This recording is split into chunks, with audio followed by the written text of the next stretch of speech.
What we're looking at is a John Deere 2032R with, actually I adapted a 200CX loader to the tractor. My son and I share that between his tractor, which is a 4115, and this one. So we didn't have to have two loaders. If he needs it, I just load it up on the trailer and take it over for him. Anyways, one of the issues I have on this tractor, and it's been an okay tractor, it's got 299 hours on it, but maybe about 50 hours ago, the yellow flashing lights, when you put it into the hazard flasher, especially when I want to go down the road, I want both those lights to flash, only the left side flashes. And you know, a lot of people say, oh, I bet you it's a bulb, or maybe it's a fuse. Well, unfortunately, no, it's none of those. And as most of us know that do a little bit of troubleshooting and maybe work on a car or a truck or even a tractor, you know a flashing light is basically a power source, a switch, a flasher, a socket with a light bulb and a little bit of wire. Not real complicated. Well, you're in for a surprise here, or maybe not. John Deere came about a whole different concept on how to make this happen, and I'm an electrician, and I did purchase the manual, which I'll show in a minute, to help me get through this disaster. But it's disappointing to see this is where the company has gone for something so simple and so costly to repair. This here is the technical service manual for the John Deere 2032R, 2036R, and the 2038R compact utility tractors. As you can see, maybe it doesn't show, but it is quite thick, probably about 3 inches. Consists of 1,254 pages, and in Canadian dollars was $416 plus tax, came out to $470 Canadian. You won't find any information online. John Deere sells it this way, and troubleshooting without it, and me being an electrician, troubleshooting a faulty light circuit, I figured it would be pretty simple, but it's complicated. What John Deere did here was they adopted for color code is the old resistor color codes that you would have when you had discrete components. So for instance, if you have a black wire, it has the number 0. If you have a red wire, it has the number 2. If you have a green wire, it has the number 5. So all 10 colors are used on that tractor, but none of the wiring has a tracer on it. And what it does is it has a group number where it's from, what system it belongs to, and the last digit, being 0 to 9, will designate the color on the print. Now, just trying to figure out this flasher circuit, like I said before, it's, you know, flasher circuit's not real complicated. Well, no, Deere made it real complicated. They went on to a general explanation, but in their explanation, they don't show some of the components. Well, now you have to find the components. So you have to end up going to a wiring diagram, and what you'll find is on a wiring diagram, it'll have a number here, like 1147. Well, the last digit will be the color. Well, how do we find the color? Well, now we got to flip back to the page that has the colors on it, and a 7 is a purple wire. So why they couldn't have just printed, you know, PUR for purple or VI for violet on the print, I have no idea. Makes it very, very complicated to troubleshoot. And then you've got to go back and forth through all these pages trying to figure out what the pin plug is, what the pin out, instead of them putting it where it shows a connector, putting the pin number, the connector number, and the pin number. No, they don't do that. You've got to go now to a separate page that has an index So this index now tells you all your connectors, and now you got to find a page, and now you go to the page number and you look it up, and here it is. It shows you the connector and then what they are, but it doesn't tell you what the color of the wire is, okay? So, but it does give you the number of the circuit that it's in, the system that it's in, and that suffix, the last number for the color. I'm an electrician, I spent over an hour reviewing this, just trying to figure out how to trace through the circuit on this tractor. So on the tractor, what we have is this lighting control. I had to take all this apart to get at it. And you would push this button here. Well, that button, it says on the print that it sends a 12-volt signal through the wire over to the instrument cluster. It's not a 12-volt signal. It's a logic 1. It elevates the voltage by like 1/10 of a volt, and that's all you're seeing between the button being pushed in the on position or going to off position, and it reads on a digital voltmeter. Possibly if you've got a logic tester that looks for logic 1s and logic 0s, it will be easier. But according to the blueprint and according to the description, it says that you're looking for 12 volts. You're not looking for 12 volts. It's not there. You'll drive yourself in circles, which is what happened.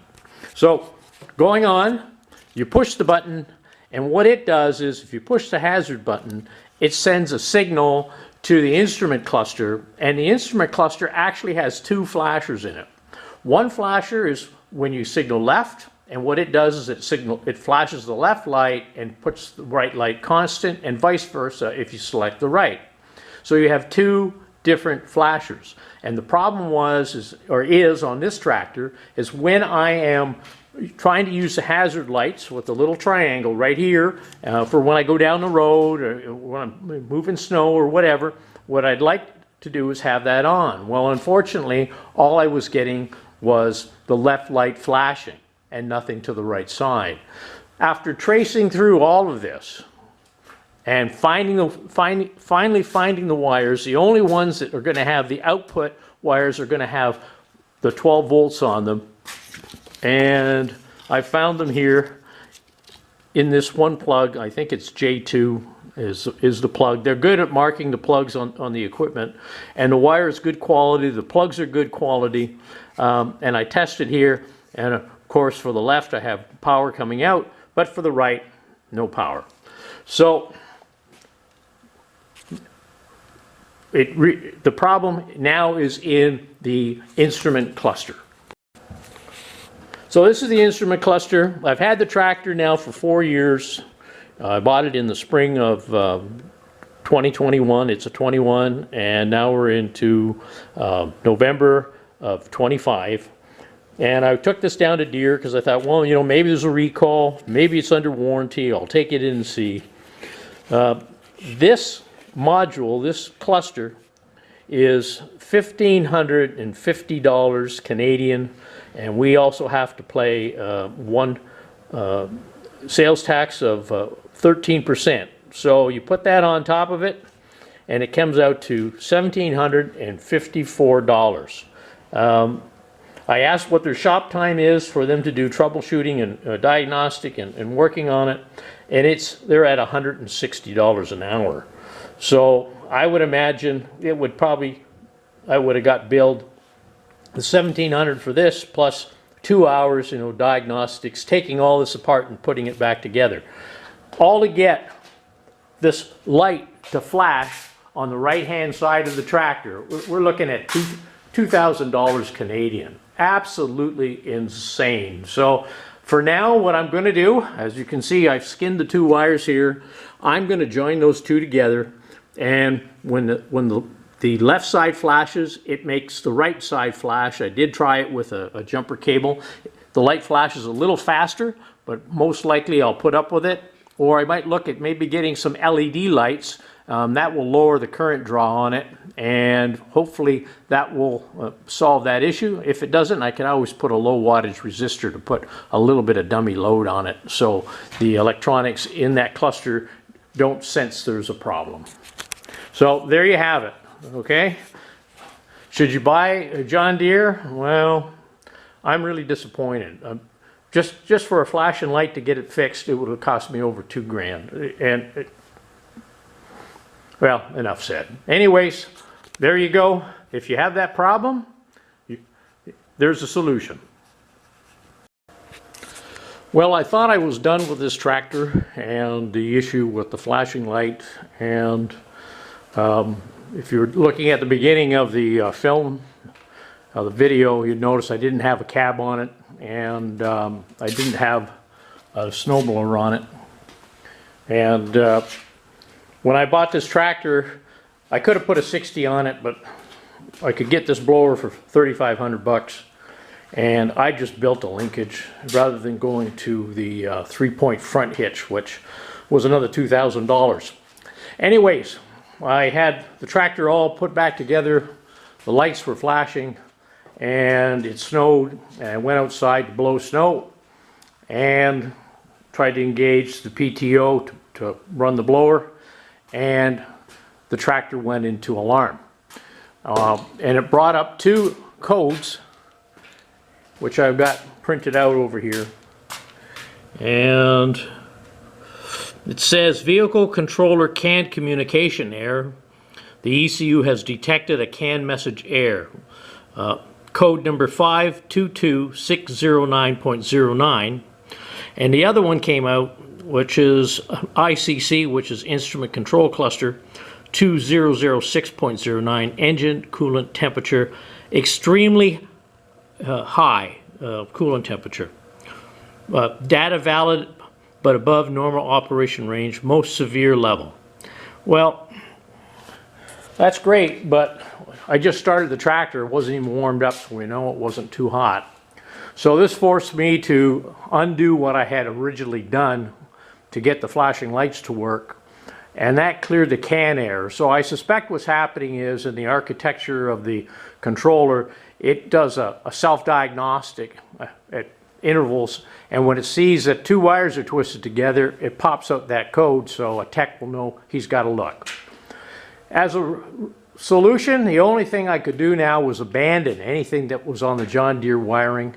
In this case here, what I ended up doing was I bought some of these little LED lights that are up here, and what I'm going to do is put them on the rollover hoop on the tractor once I convert it back to open station from the cab, and I'll put in a switch. Right now I've got that switch up here, and I'll flip it on, it lights up, and I'll put another one in here on the dash, either in here or in here, and I'm going to have to rewire it and abandon what Deere had put in. So all because I couldn't have flashing lights. So now this is what I'm doing. I've got these little flashing lights here and a small LED beacon up on the top, and then I went and wired in two at the back, so that now I have flashing lights on the tractor when I'm blowing snow. That's the only solution. You're stuck with this. My fear is that whatever's wrong in this instrument cluster eventually may migrate into a bigger problem and force me to have to change it. I can't believe after 300 hours, I got 301 hours on it now, that this is the problem, and it's a $1,700 fix for a module, and I would imagine the dealer will have to parse it to the engine controller. Certainly not acceptable for this kind of money. An instrument cluster like that should be guaranteed for the life of the tractor. So you've been warned. I wish I would have looked into this farther before I purchased this tractor. I would have looked for something that was a little bit more user-friendly for maintenance. Thank you for watching.